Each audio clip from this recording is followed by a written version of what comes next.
Morning, everybody. I have no idea what the hell that was. That sucked. We're back. Morning, Derek. I don't even know what the hell happened.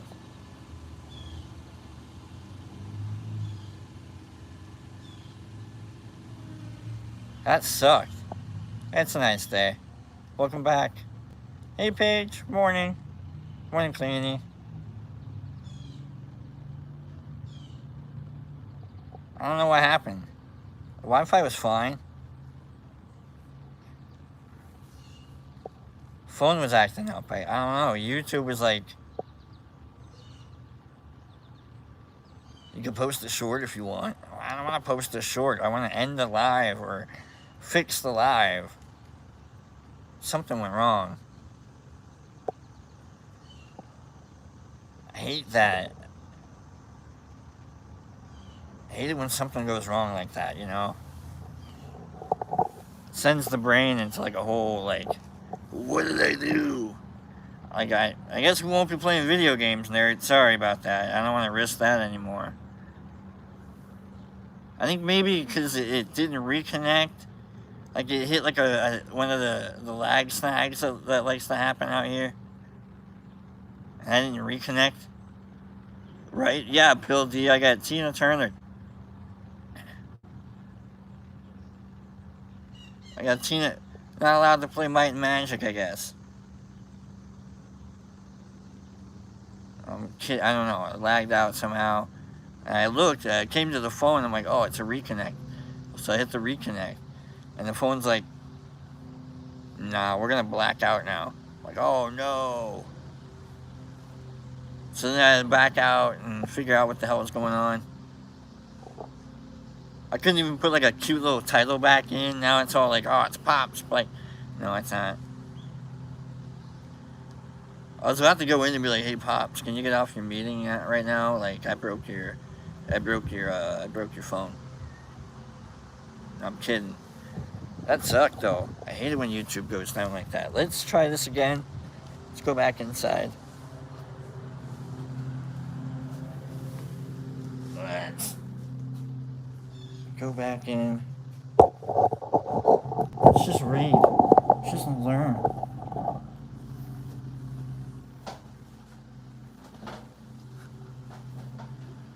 Morning, Laura, by the way. Laura, I don't know if you understand how devoted the is to, we call it doing the Laura now. It's great. No, they don't. Yeah, we do. We call it doing the Laura now. So, and so before we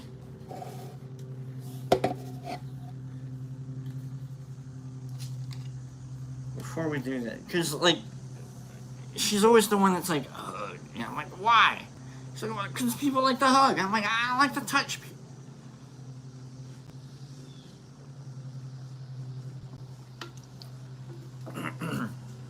You don't hug a bookcase. You learn. Speaking of, one second.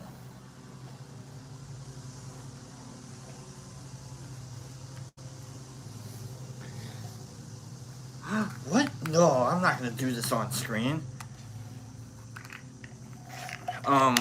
For those of you partaking, now's the time.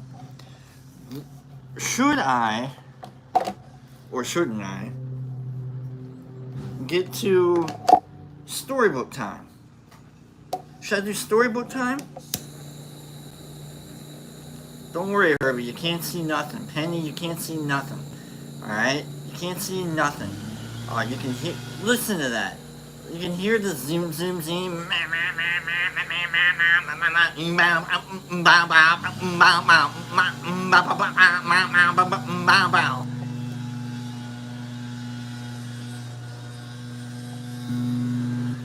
It would suck if there were like actual words to that song and like the author or the writer of that song was like, hey man, you left out a Sorry.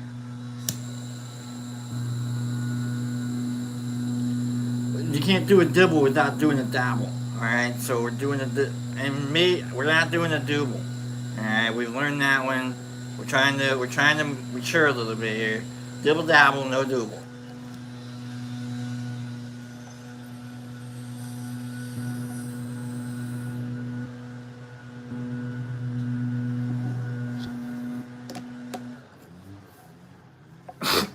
Oh shit.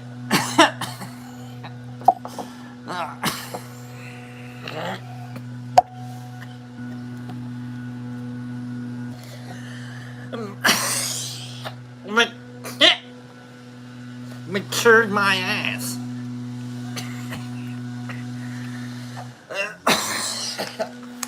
Hold on. Hold on.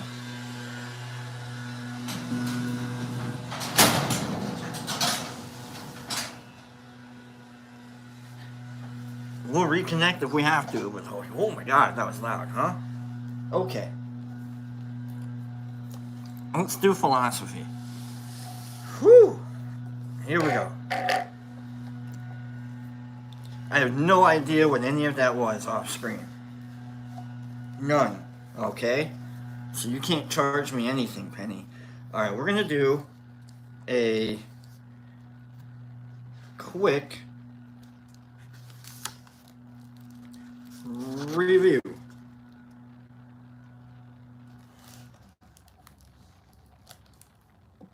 The ancient world.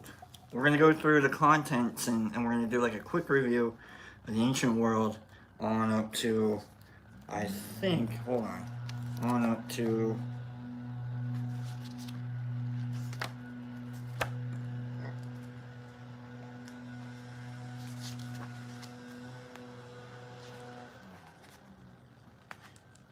did we get to Hegel? We haven't gotten to Hegel yet. Oh no, that's right. Hegel's gonna take forever. Happiness, greatest happiness for the greatest number. What sort of philosophy? One source. Your mind has no gender. Hold on. Society isn't the okay. So we're on to the minis leading up to Hegel, which is gonna take a minute. So we'll get through the minis. We'll do 4 minis today, but I'm gonna do a review up to the minis, up to Edmund Burke. Society is indeed a contract, and we'll get through all the philosophies that have led up to society is indeed a contract. Okay, so let's do a quick review, going through the table of contents, and we'll just do the phrases that each of our famous philosophers have come up with, and you know, if you can figure it out, cool. If I can heckle my way through it, cool. Well, let's do a quick review all the way up to Edmund Burke's Society is indeed a contract. Alright, so we've got, starting in the ancient world, Thales of Miletus says, everything is made of water. They were still trying to figure out what the hell things were made of. Oh, it's gotta be water. Water fills everything. Water freezes, water becomes things, right? Lao Tzu follows with the Tao that can be told is not the eternal Tao. So they were really struggling with the like God and eternalism and such to get to where we are. So then we've got number is the ruler of forms and ideas, Pythagoras. And then Siddhartha Gautama says, happy is he who has overcome his ego. That's pretty straightforward. Confucius says, hold faithfulness and sincerity as first principles. So he was speaking more to like the nobles of his time. He's more of a, this is how the emperor should act, and the rest of us, because who doesn't want to be the emperor? Everything is flux. Heraclitus. It says everything is changing. It's all change. Oh, wicked. And then man is the measure of all things. Protagoras. So you got Pythagoras and Protagoras. When one throws to me a peach, I return to him a plum. Mosey. Alright. Nothing exists except atoms and empty space. Democritus and Leucippus, they came up with that way back in the way, in the ancient world. Atoms. The life which is unexamined is not worth living. Socrates. Keep asking, why is things why? Earthly knowledge is but shadow. That's Plato. Remember, Plato says that we are reflections of perfect forms. We're like the shadows reflected from the eternal fire of whatever. And because we're shadows, we're imperfect reflections of perfect forms. Aristotle says truth resides in the world around us. We should look around us instead of inside of us. Maybe it's not shadows. Maybe we are the fire. Ooh. Death is nothing to us. Epicurus. Live your life, guy. YOLO. He has the most who is most content with the least. Diogenes of Sinope. That dude was really hungry and did not want to say it out loud. Man, that apple would look really nice in my mouth, but it looks really nice over there too. The goal of living, the goal of life, is living in agreement with nature. Zeno of Sichem. Well, yeah. We gotta live like you don't mess up your home. You don't shit where you sleep. Or you do, I don't know. That's $1, I know, penny. Moving on to the medieval world. God is not the parent of evils. St. Augustine of Hippo says. It's not a really deep and delving, getting into the old, what's all around, like, God and, like, Jesus is dead, and they're all, like, trying to figure out what the hell Christianity means, and so they're really trying to piece it together here. God foresees our free thoughts and actions. Boethius. And then we've got the Islamic religion coming up. We've got the Muslims and their philosophers coming up and bringing in their thoughts. And they've got the soul is distinct from the body. Avicenna. All right, wow. Just by thinking about God, we can know He exists. Saint Anselm. All right, Saint. Okay, buddy. You can't trap us into thinking, well, everything we think is because we can think about God. So it's all about thinking God. Okay. Philosophy and religion are not incompatible. Son of a... Maybe they are. I don't want to have... Thanks, Averroes. This medieval world thinking about it. We got smarter, right? God has no attributes. Moses Maimonides. What a jerk. You should have said that. Maimonides. Don't grieve. Anything you lose comes round in another form. Jalal al-Din Muhammad Rumi. Oh, Rumi. Nice. The universe has not always existed. Thomas Aquinas. This is even before, like, major astrological thinking and such has been going. Like, we're still dealing with, like, Kepler and Galileo. They're still trying to figure out if it's okay to have a telescope and, like, figure out what the hell these, like, equations mean. Euclid's Euclidean geometry and such. I don't know. The universe is not... God is not other. God is... Hold on. This is where it gets wacky. Nicholas von Q says, God is the not other.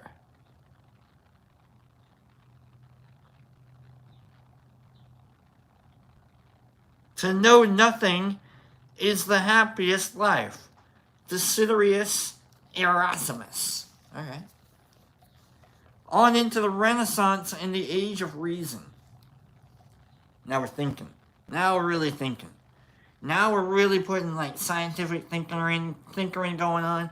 So we've got Niccolo Machiavelli, my personal favorite. The end justifies the means. Or the memes. In today's society, right? The ends justify the memes. Fame and tranquility can never be bedfellows. Michel de Montaigne. M-O-N-T-A. We did French. I know, oui. Knowledge is power. Francis Bacon. Man is a machine. Thomas Hobbes. I think, therefore I am. René Descartes. Imagination decides everything. Blaise Pascal. God is the cause of all things which are in him. Benedictus Spinoza. No man's knowledge here can go beyond his experience. John Locke. There are two kinds of truths. Truths of reasoning and truths of fact. Gottfried Leibniz. To be is to be perceived. George Berkeley. It's a lot. We've been going through a lot. Got more to go. The age of revolution now. Doubt is not a pleasant condition, but certainty is absurd. To be certain about anything is ridiculous. Always learn. There's more. Thank you, Voltaire. Custom is the great guide of human life. David Hume. Maybe the sun won't always rise, but I mean, we've kind of gotten used to it though. So we're just kind of like, something you just kind of accept without really knowing the scientific basis of it all. They didn't really know exactly why the sun rose every day at that point. Like, it was only then, like, becoming common knowledge that, like, the world was around. Okay, so, like, they had only gotten around to, like, the idea of, like, circumnavigating the globe and such, like, around that time. So they're still trying to figure out, like, the sun also rises, huh? Like, Ernest Hemingway wrote that, like, as a tribute to he didn't do anything. I don't even know if he wrote that book, The Sun Also Rises. That might have been, like, someone else. Man was born free, yet everywhere he is in chains. Jean-Jacques Rousseau. Man is an animal that makes bargains. Adam Smith. The beginning of our economic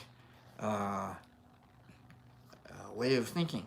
I got what you need, so let's figure this out. There are two worlds, our bodies and the external world. That was Immanuel Kant. And that's basically like, he's bringing in the rationalists and the I don't know what the other one's called. Empiricists. There we go. Rationalists and empiricists. He's like, all right, so you got the rationalists who are like, we're going to think our way through things. And then we've got empiricists that are like, yeah, but everything is a paper bag. And if you don't know, you can't think your way out of a paper bag. You just kind of have to get rid of it. I hate doing it. I'll come up with a better, I don't know. And then we've got society is indeed a contract. And what that means is that you're going to have to, like, just let me have that really bad explanation of a paper bag. Or else we're not going to, or we can't go forward. Maybe that's like a social media contract? I don't know. You can keep scrolling if you want. I don't know. Let's go. We've got 4 little ones to get through. 4 little baby ones. Man was born free, yet everywhere he's in chains. Born free, free as the bird.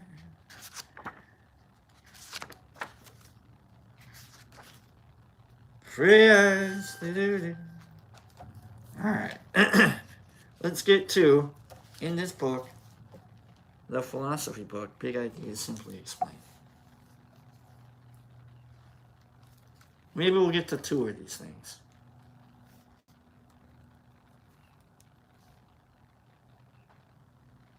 You're right, JC. This isn't Pops. The greatest number, or the greatest happiness for the greatest number.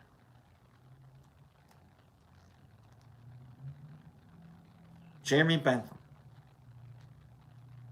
Jeremy Bentham, a legal reformer and philosopher, was convinced that all human activity was driven by only 2 motivating forces: the avoidance of pain and the pursuit of pleasure.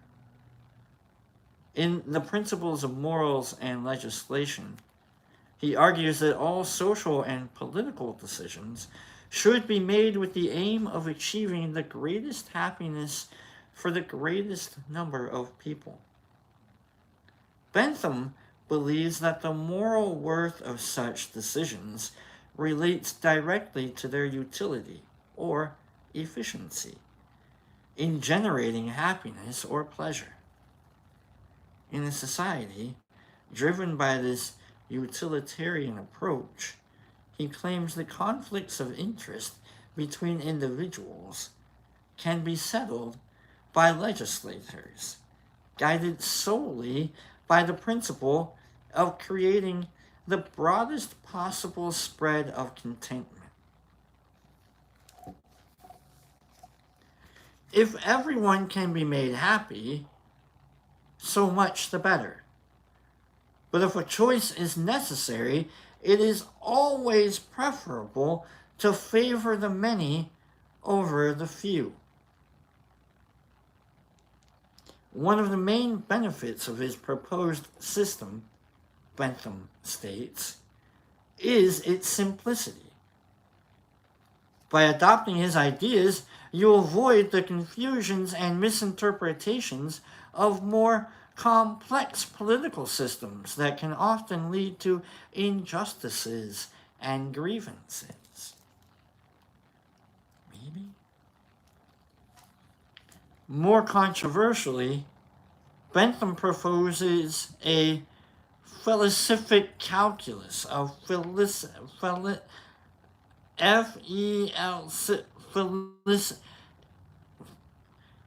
that expresses mathematically the degree of happiness experienced by each individual. Oh, he's got on his own little math. At this time, Newton had come up with calculus, which is like the math of change. And so this jerk-off was like, well, let's turn philosophy into calculus. Oh, okay. Look, Bentham, why don't you go flip off with your calculus, trying to make me do math? Using this precise method, he states, provides an objective platform for resolving ethical disputes, with decisions being made in favor of the view that is calculated to produce the highest measure of pleasure. Bentham also insists that all sources of pleasure are of equal value, so that the happiness derived from a good meal or close friendship is equal to that derived from an activity that may require effort or education, such as engaging in philosophical debate or reading poetry. This means that Bentham assumes a fundamental human equality, with complete happiness being accessible to all, regardless of social class or ability. We should all be able to read poetry, so therefore we should all learn. Learning increases our joy. That kind of stuff. That's where you kind of get that kind of like thinking. Like, I mean, if it makes us all happy, then like we should all, like, what about all of us? You know, like, shouldn't it, like, maybe we should like do all of us at once. You know, like, that's the kind of, all right. That's, maybe. It's kind of difficult. Moving on to our next one. Mind has no gender. Mary Wollstonecraft. For most of recorded history, women have been seen as subordinate to men. But during the 18th century, the justice of this arrangement began to be openly challenged. Among the more prominent voices of dissent was that of the English radical Mary Wollstonecraft. Many previous thinkers had cited the physical differences between the sexes to justify the sexual inequality, or the social inequality between women and men. However, in the light of new ideas that had been formulated during the 17th century, such as John Locke's view that nearly all knowledge was acquired through experience and education, the validity of such reasoning was being called into question. Who can learn better? Like, we all agree that we learn. Okay, so who can learn better? Well, I mean, you look at Penny. She's got jars full of money. I'm still paying. Wollstonecraft argues that if men and women are given the same education, they will acquire the same good character and rational approach to life, because they have fundamentally similar brains and minds.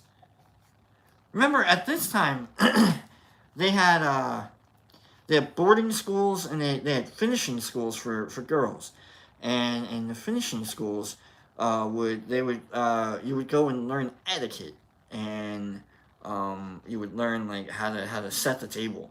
Like that was the big, like if you ended up in a finishing school, it's because you were well to do, and you learned how to hem. You could hem, so that's cool. I never learned how to hem, but you could hem a skirt. You could hem you could hem a hem. I guess, I don't know. You could hew a hem. You could stitch a hem. You could hem a hew. You could hem a stitch. You could stitch a hew to a hem. You could hem a stitch off of a hewed hemmed stitch that you starched. Mary Wollstonecraft was like, everybody can do that. I mean, if we can hem a stitch, we can also like learn about calculus. I don't know. Yeah. Her book, A Vindication of the Rights of Women, published in 1792, was partly a response to Jean-Jacques Rousseau's Emile, which recommends that girls be educated differently to boys. So at this point, like we're still like not even close to equality when it comes to men and women, But like here's Wollstonecraft, but like she's like, I know how to write, and I'm gonna write out loud about like how you should treat us better. Like, all right, balls to you, Wollstonecraft. Nice job here. Which recommends, and she says that boys and girls should be educated similarly. Wollstonecraft's demand that women be treated as equal citizens to men, with equal legal, social, and political rights, was still largely treated with derision in the late 18th century. But it did sow the seeds of the suffragette and feminist movements that were to flourish in the 19th and 20th centuries. Wollstonecraft is quoted, let woman share the rights, and she will emulate the virtues of men." I like that. Let women share the rights. Because women today still, I heard on TV yesterday, 86 cents on the dollar on the average. I'm not trying to get political, it's just numbers. We got 2 more small ones to get through here. It's a big day. It's a big day. 2 more small ones, and we'll get to Hegel next time. If you're wondering where Pops is, he had a business, like we went through it, and then I went then we had the whole YouTube fiasco of like, I'm glad you all are here, whoever's here. So, what sort of philosophy one chooses depends on what sort of person one is.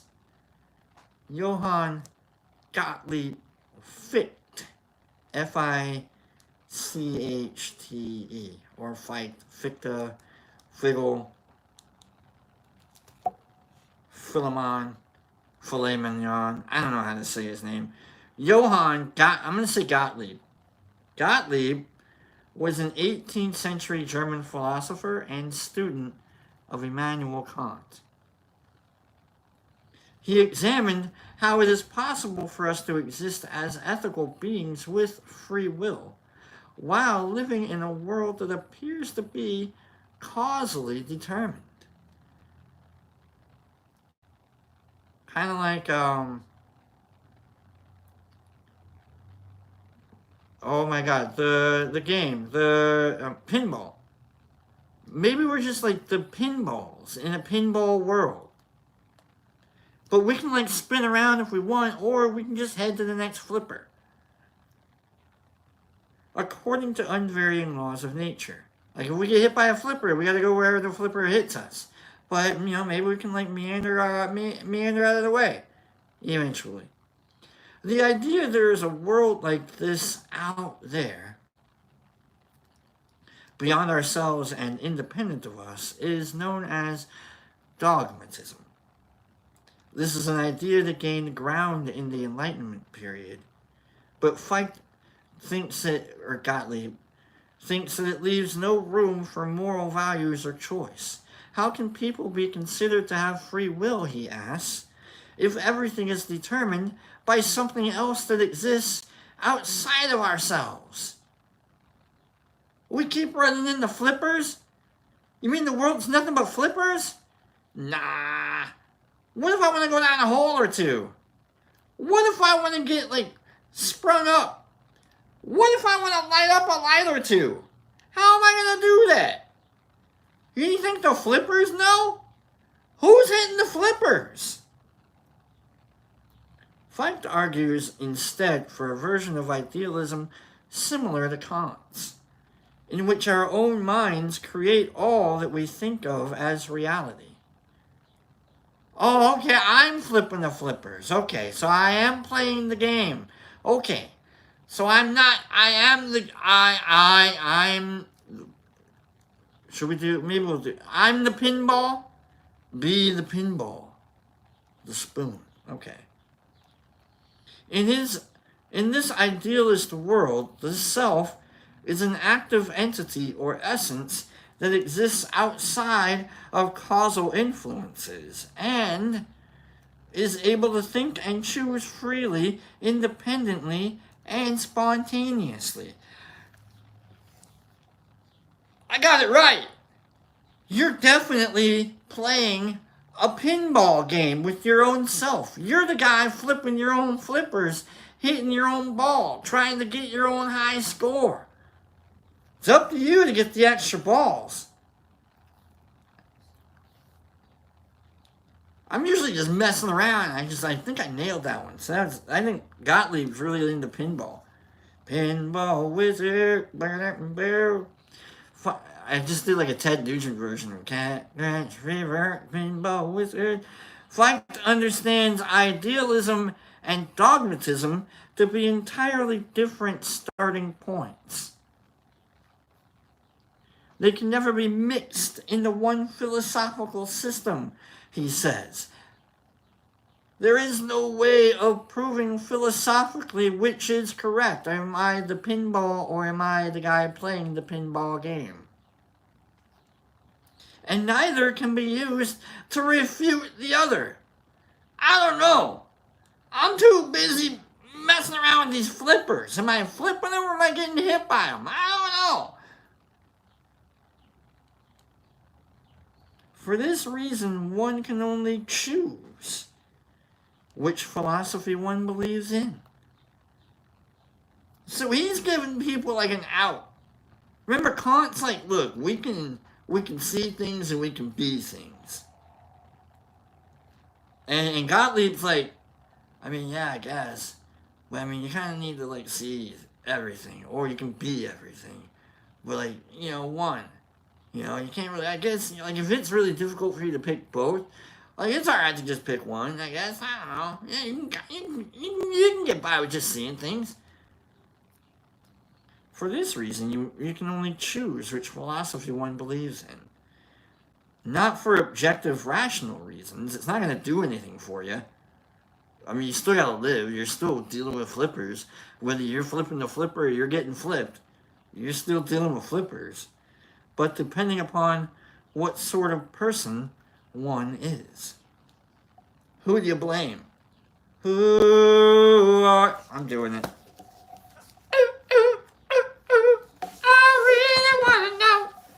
Are we doing it? Pinball Wizard. Pinball.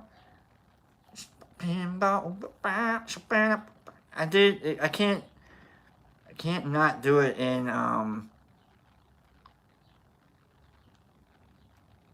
Pinball Wizard lyrics. Ever since. Alright, here we go. I'm gonna try. Ever since I was a young boy, I played the silver ball. From Soho down to Brighton, I must have played them all. But I ain't seen nothing like him in my amusement hall. That deaf dumb blind kid sure plays a mean pinball. He stands like a statue, becomes part of the machine. Feeling all the bumpers, always playing clean. He plays by intuition, the digit counts fall. That deaf dumb blind kid sure plays a mean pinball. Oh, he's a pinball wizard. It's gotta be a twist. A pinball wizard's got such a supple wrist. What? A supple wrist? You can say that word? Supple? Got a supple wrist? How do you think he does it? I don't know. What makes him so good? Supple. That's a weird word, supple. Ain't got no distractions. This is where I break it. I'm sorry. Can't hear no buzzers and bells. Don't see no lights or flashing. Plays by a sense of smell. Always gets a replay. Never seen him fall. It's the Diana Ross version, but like horrible. That deaf dumb black kid sure plays a mean pin. Alright, I thought I was the belly table king, but I just handed my pinball crown to him. That's not how that goes. Even on my favorite table, he can beat my best. Right, and it's like, it's not part of the song at all. But I like the way this is going to end. His disciples lead him in, and he just does the rest. Alright. I like how this, yeah, alright, he just does the rest. He's got crazy flipping fingers. Flipping, right? Like flipping fingers. He's got crazy flipping fingers. What's happening with his hand? I'm a pinball wizard. He's got crazy flipping fingers. Never seen him fall. That deaf dumb blind kid sure plays a mean pinball. And now, it's time to do the lore. For those of you in attendance, if you would please join in, and we can all experience the happiness that will occur. I promise you, it will be as if we are all connected.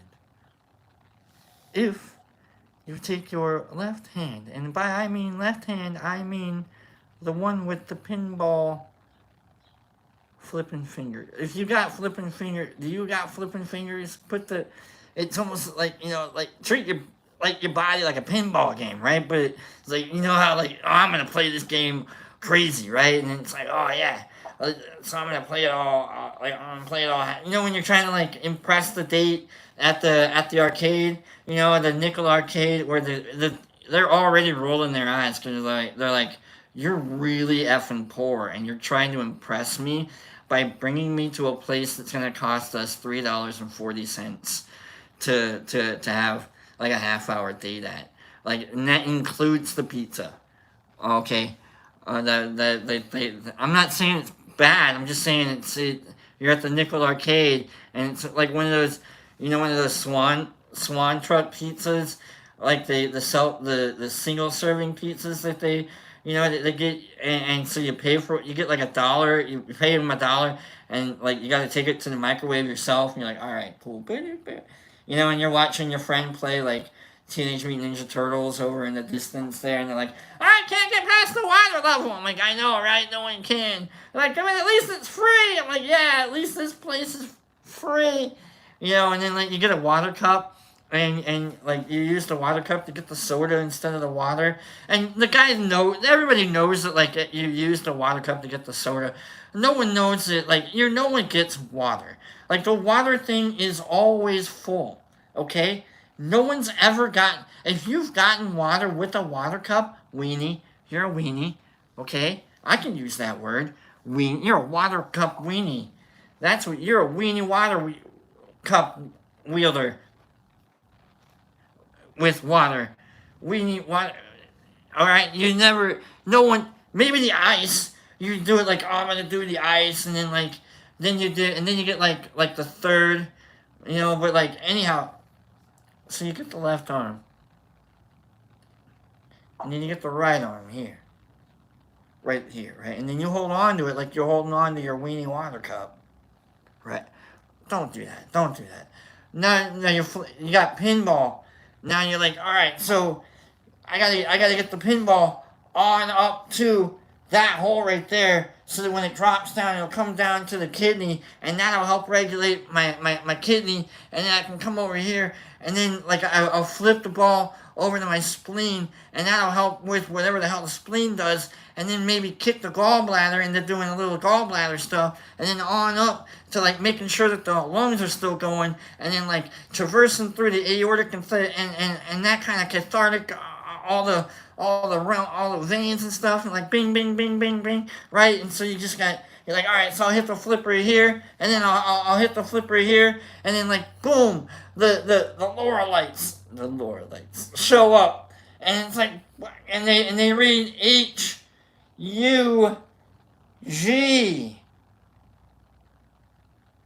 because you have a hug now. See what I did there, right? We're playing pinball. But it's like you hit the flippers right here, but you got like a hug. Would it become, because we're all pinball machines? I don't know what the hell I just read.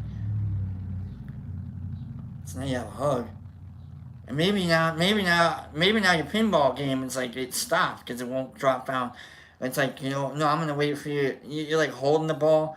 You know, like you do that trick where you hold the flipper, right, and you hold the ball there, and like the ball's just waiting. It never does. It's never good. I can never like trick shot anything off of where you like hit the flipper, you know. But at least we got the ball held, and you've got a hug, and you got yourself held, you know. And so you're just like, all right, this is my game. Everyone's like, what are you gonna do now? I'm like, I don't know, but I got me a ball. I got me a hug. Pops will be back tomorrow. Love you guys. Thanks for showing back up. Thanks for dealing with the wackiness of YouTube earlier. And we'll see what goes on. Love you guys. Talk to you soon.